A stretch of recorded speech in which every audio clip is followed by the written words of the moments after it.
Okay, hello everyone. Disclaimer first, well, second disclaimer after saying, obviously I work with Ronan here at the Fluids and Advanced Manufacturing Group in the University of Cambridge. The second thing to point out is that the title of my talk is slightly different to what was advertised, but trust me, the content is the same. The real reason is I couldn't actually fit the entire title on the slide, but everything is going to be the same. So essentially, I'm going to be talking to you about something a little bit different that maybe we haven't heard so far in these sessions. I'm going to talk to you about directing some polymer chemistry and reactions during flows that we might expect during printing. And what you will have heard a lot of already during these last few days is the importance of polymers as additives and binders, particularly in graphical printing, but also as the functional component for a lot of new devices, such as organic electronics, for pharmaceutical coatings, for self-healing materials. And we've had some really nice talks on the use of polymers for these applications, particularly in this track here, track 3. So I think we can all agree that polymers are really important in this process of inkjet printing. But what we can also potentially, I hope, agree on is that there is a small challenge with using polymers, and that is that the polymers can degrade under the shear forces that arise in many points during the flows they experience during inkjet printing. And if you were lucky enough to have been here last year, hopefully you will have seen my colleague over here, Etienne, discuss some of the work that we've been doing in looking at the degradation of polymer materials during flow, particularly at the, let's see, I did say I know how this worked. Yeah, particularly at flow through the nozzle for printing processes. And what we noticed was that there was a missing link between the description of this degradation between the macro and the micro scale. And so Etienne filled in that gap very nicely. And if you want more details, I will direct you, first of all, to Etienne, who's hiding over here in the corner, if you have any difficult questions. But then also to this fantastic article here, which describes the modeling process of this degradation under flow.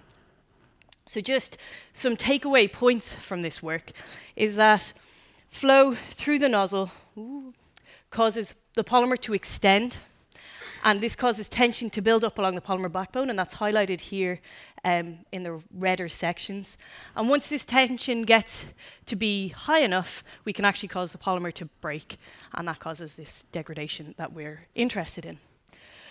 But for the rest of the talk, I'm going to pull the focus a bit away from degradation and actually ask the question, what if these shear forces that produce this polymer degradation were productive rather than destructive? And this question is actually the question that's been driving a whole field of research known as mechanochemistry. And really, like the name suggests, it's the use of mechanical force to bring about chemical change. And this is by no way a new phenomenon. Michael Faraday reported the first use of mechanochemistry back in 1820. And for this, he reported the use of, or the reduction of silver salts on grinding with organic halides in a mortar and pestle. But this idea of mechanochemistry stayed in the realm of small molecules for a really long time. And it wasn't until roughly 2005 that the idea of bringing mechanochemistry into polymer materials really came about. And that was through the group of Geoff Moore, who realized that if you were to put a force-sensitive molecule in the middle of a polymer and then pull it, we could get it to do some kind of chemical transformation. And these species at the center of the polymer chain are known as mechanophores, and a whole host of different chemical reactivities have been developed for these species. I'm just going to highlight two. Don't worry, this is the most chemistry I will put up on the slides for the rest of the talk, mostly because I couldn't manage it, never mind you. I mean, you guys probably have a lot more experience than I do in terms of synthesis. But what we can see is that we can get completely new chemical reactivities and even completely new chemical pathways by designing these clever mechanophore species. So just, again, these two examples that I'll highlight very briefly because they highlight one point that I want to make about these mechanophores. So rather than breaking a polymer chain completely in half, these tend to be ringed species with a weak bond that pops open. So rather than completely severing the polymer chain, what you do is pop open a weak bond and leave the entire chain length intact. So what we can see here is we have a 3-membered ring that's strained, and under shear, this opens up to give this dibromoalkene, which can be reacted with a crosslinking agent to create a cross-linked polymer network, which is not possible with the closed form here. And then secondly, this group, again from Jeff Moore, this is a 4-membered ring here you'll see in the center. And actually by pulling this apart using shear forces on a polymer chain, they actually showed completely new reactivity that has not been seen before using lighter heat. So this is an entirely different field that can get completely new chemical reactions and reactivity.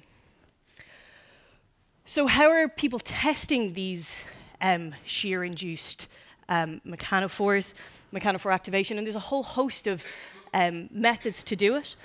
Again, depending on kind of the physical state of the polymer. So if we're talking about single polymer chains, people are using atomic force microscopy to pick up a single end of the chain, pull it away from the substrate, and activate those mechanophores in the chain.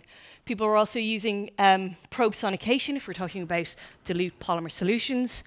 As we move to more concentrated states like polymer melts, people are using extrusion. And then there's a whole host of methods to activate polymer mechanophores in the solid state through developing new methods to compress and elongate these substances. And if you want to read anything more about these different methods and the shear rates that are involved, we've just got a nice review out last year on these mechanophores during manufacturing in particular. But as we're talking about the possibility of printing flows, we're going to focus here on the use of sonication, so dilute polymer solutions. And how does that work? When the ultrasound energy is provided to the solution, what happens is tiny cavitation bubbles are created. These bubbles then grow, and eventually when they get too big, collapse. The solvent then rushes in to fill the void created by the collapsed bubble, and that brings with it one end of the polymer chain. And this creates a velocity gradient along the polymer chain, which causes the elongation and eventual breakage of the chain here. So that's how people are currently investigating these materials in terms of mechanochemistry. So what were we going to do? We needed a chemical system then to look at our own. And to do that, it was a very simple system off the shelf. We got some polymethyl methacrylate, PMMA, which has been shown to break under mechanical force to give you this radical species, which was quite convenient. And we decided then to react this radical species with a radical trap known as DPPH, which changed on reaction from its native purple to yellow in solution once the reaction had occurred. So we could actually follow this mechanical reaction by eye. We could be a bit more quantitative rather than just saying, yeah, okay, we see a change of color, which is fantastic, but we could actually look at how much of this reaction had gone on by using UV vis to measure the change in absorption here of this band at 515 nanometers.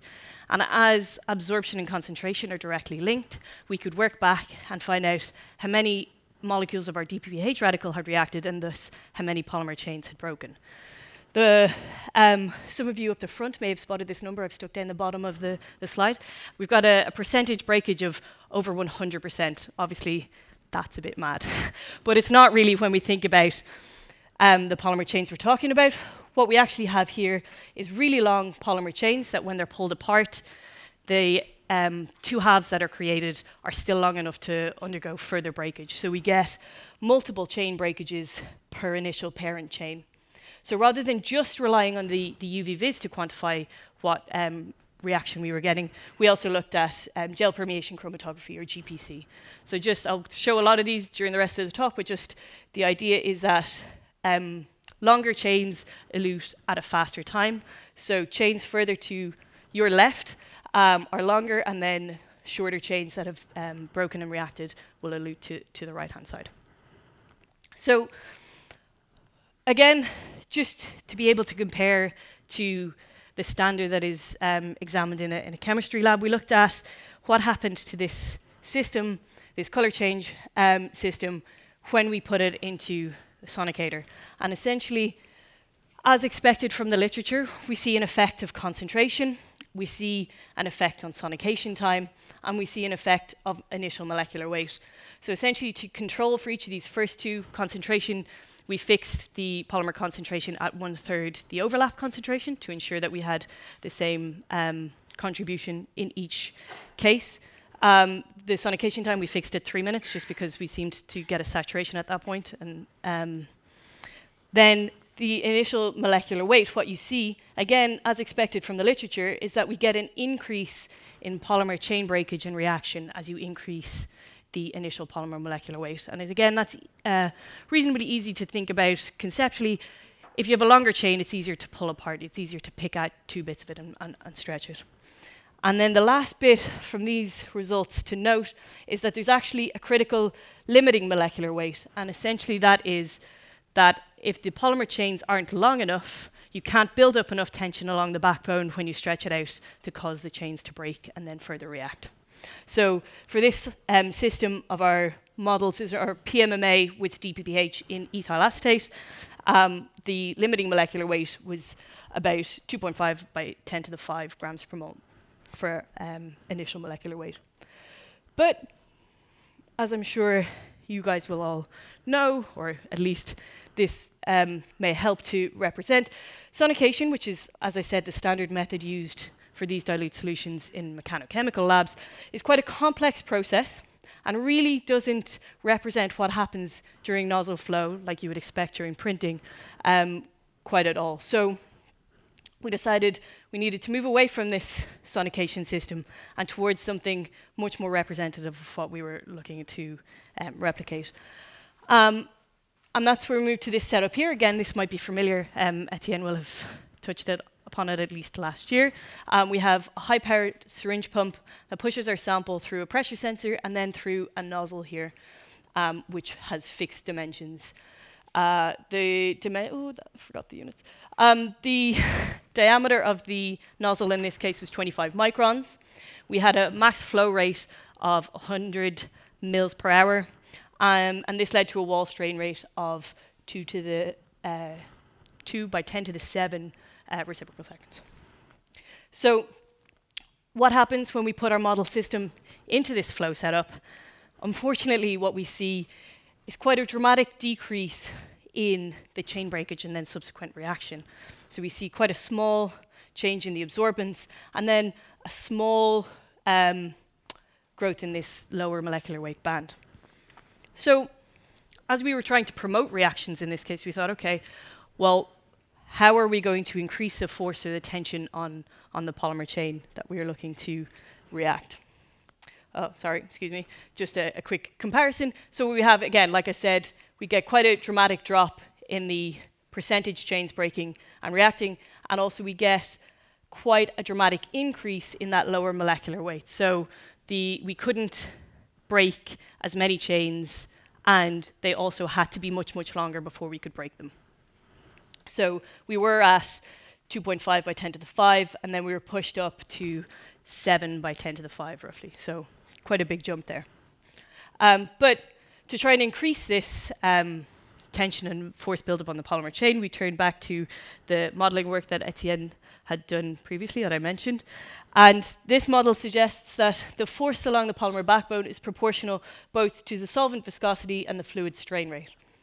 So looking at the first of these, solvent viscosity, we moved from ethyl acetate, which was giving us a chain breakage at our highest achievable values of roughly 45%, which has a viscosity of 0.42 millipascal seconds, to cyclohexanone, which gave us a greater chain breakage and reaction of 61%, and which has a viscosity of roughly 2 millipascal seconds. I know this is dramatically different than the high viscosity stuff that, Zara and things were presenting yesterday, but the limitation in our case is that we need both the polymer and the radical trap to be soluble in our solvent system.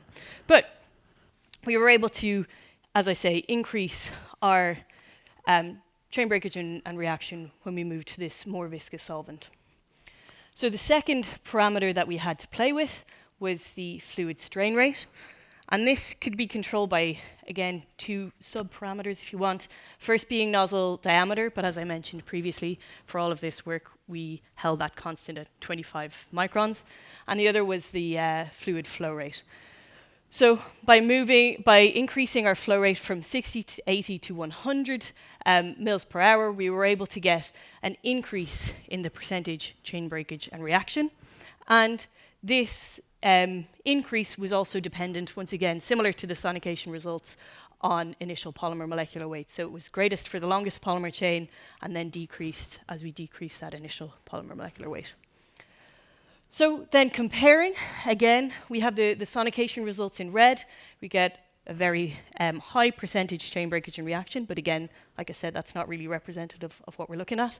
When we move to the flow systems, in ethyl acetate, we get a dramatic reduction, and that's recovered somewhat when we move to cyclohexanone. We get a greater percentage chain breakage and reaction, but also we decrease again that critical limiting molecular weight. So all of the system that I've discussed so far, our model system, relies on off-the-shelf materials that we've purchased, PMMA and the radical trap. And breaking the bonds on a PMMA chain, these are carbon-carbon bonds, requires force in this kind of nanonewton range, whereas the mechanophores that I mentioned that people were designing at the very beginning of the talk have these weakened bonds and strained cycles that actually break almost an order of magnitude below what we have been doing so far. So we were lucky enough to have some collaborators in Aachen that made this Mechanophore species for us, which has a strain cycle just in here. And under force, this Mechanophore, which is in PMA, breaks apart to give these 2 species, and this anthracene species here is fluorescent and UV active. So we were able to follow the release of this species, again using UV-Vis and the GPC as we had done before.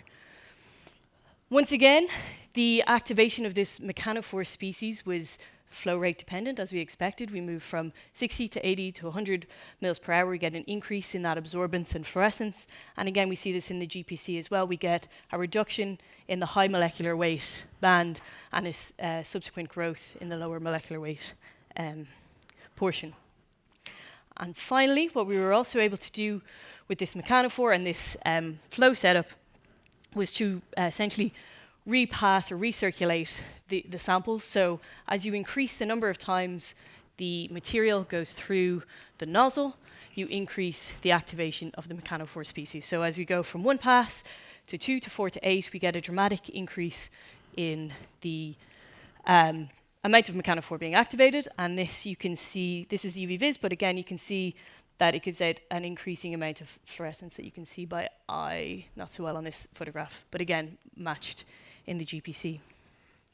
So essentially, overall, we've managed to show that shear doesn't have to be a degradation process when we're talking about nozzle flow. We can actually use it to promote chemical reactions. Sonication, which is the method used in a lot of current chemistry labs, isn't actually representative of this process, as you'd expect. But that by choosing the solvent and the fluid strain rate carefully, you can actually control the amount of chemical activation you get. And finally, that the inclusion of these weaker bonds actually allows you to reach a range below what we can do with conventional homopolymers in the system. So that just leaves me to thank a couple of people, the team here, Ronan, Etienne, everyone in Cambridge, funders in Caxt, and Christoph and Robert, who synthesized that very difficult Mechanophore for us, and of course all of you for listening. Thank you very much.